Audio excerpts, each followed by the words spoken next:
Makasanayang sundin ang mga sumusunod na paalala tungkol sa Clean as you go.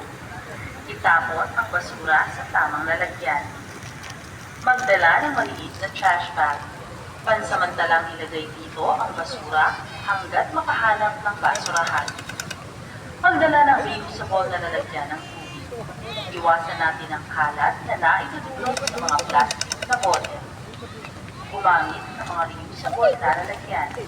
Ilagay ang inyong baon dito upang maiwasan ang basura ng plastic wrappers at tissue. Hikayatin ang mga kapwa na mamasyal na sundin ang mga paalala.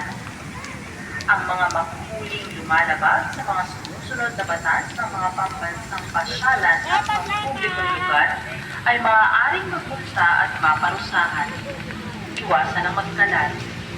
Ang paninigarilyo o paggamit ng vape ay mahigpit na ipinagbabawal. Iwasan ang vandalismo o paninira sa mga bagay-bagay sa pasyalan.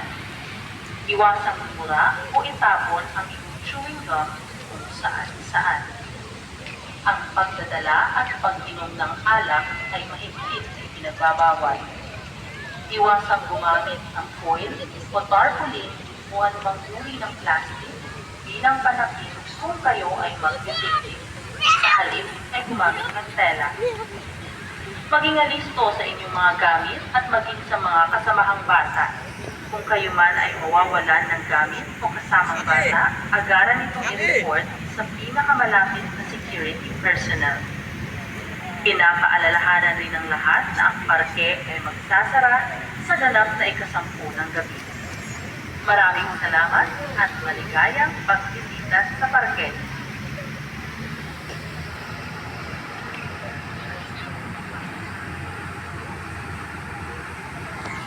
Tourist Guidelines for Rizal Park, Luneta visitors. To preserve the quality of Rizal Park, Luneta, we appeal to the public to observe and practice the following clean-as-you-go habits. Dispose your trash in the proper trash bin. Carry a small trash bag. Temporarily store your trash here until you find a proper trash bin. Bring a reusable water bottle. Prevent waste caused by plastic water bottles.